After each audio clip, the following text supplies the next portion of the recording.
Have Your Say, Hobsons Bay is a series of stories and experiences of people who live, work and play within the municipality of Hobsons Bay. Let's hear how their lives were changed because of COVID-19. Have your say, Hobsons Bay.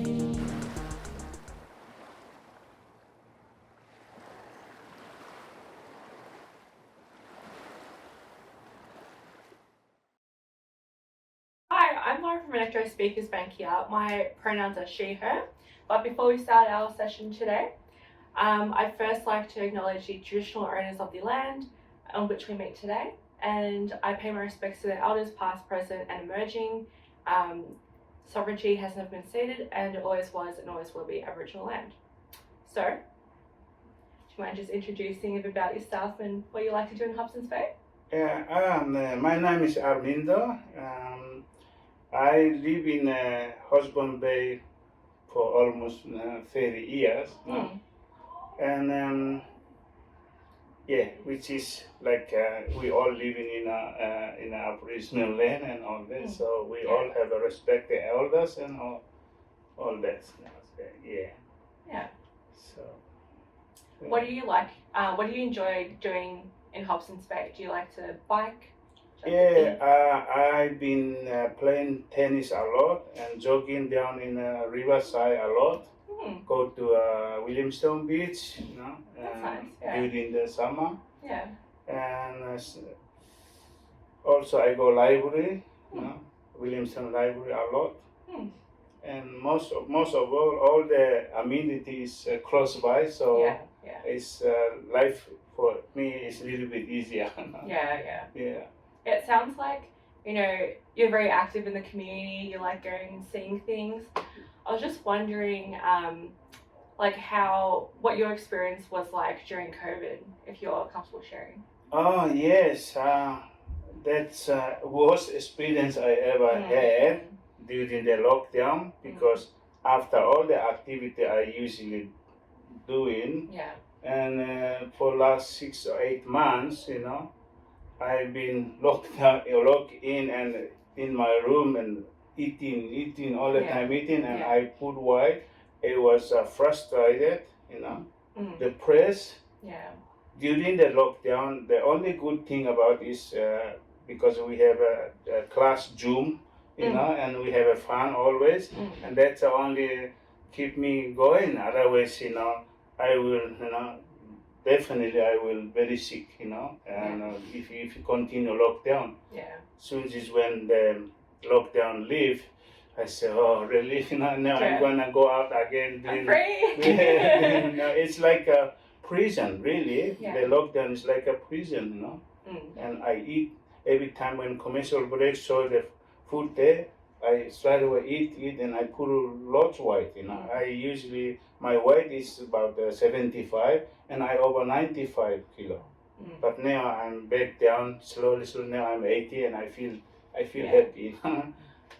Well, I'm sorry to hear that, you went through a really tough time during COVID, but I'm glad that, now that we're out of restrictions. And getting back to the normal life. Because I'm single person and I don't have I'm living in a single apartment and I don't have no one to talk or anything like that. Television is my partner, because at least I have television to watch there. But other than that, that's who I am. Even the people who live same building, I'm not very much to communicate during the COVID because I don't want to get sick either. So that's my safety of it, But the frustrated thing is don't go out at all, and that was really difficult for me, very much stressful, But then after that, when they lift out, I say, yippee! Did you do any new activities? Because it seems like you're very involved in the community and different activities, where you're actually in physical spaces. Did you pick up any activities in COVID in the home? So it could be like knitting, painting. Oh no!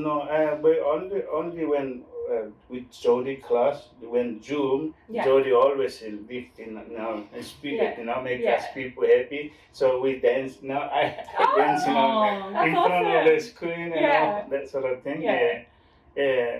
That's only, make me happy, like relieve little bit of the stress of lockdown and all that, Yeah. And Is that over sometimes, yes, that's Yeah. that's what. But sometimes I get a little bit upset of people who not following the rule, because that's what are causing more, chaos, more frustrated when that happen again, That's that's upset me most. I say, why people not listen to the official, Yeah. And if we all listen, probably we all have freedom. But if you not listen, that's where keep on, government keep on doing that, So they try to protect us, But some people they say taking a COVID injection is like against the religious and all that. I say, how can be the religion is something that to protect you, Yeah. I don't understand. Sounds very frustrating. Yeah. But other than that, now I'm really, really relieved and happy. That's good. So I can. I also doing a volunteer work. I help in a church, garage sales and work in a op shop and all that, And I'm been keeping myself occupied, busy and all that because I have a stroke. Sorry about that. I had a stroke in 2011. And after that stroke, all my life is like a little bit over because everything I joined in the past, is not happening anymore. But I try to get back on that, but I try hard. So you seem like a very strong person, and I can see that you love, it looks like you have a love for life and going out into the community. I did just want to say thank you so much for, being on our podcast today. No problem. We're at the end of our podcast, but I'm really glad you felt comfortable to share some of, the things you experienced. Yeah, it's like part of the research, so, He's famous. Yeah. So if you'd like to be on Speakers Bank or on our podcast or would love to learn a bit more about Speakers Bank, you can check our socials below and feel free to email or contact us. Thank you. Bye.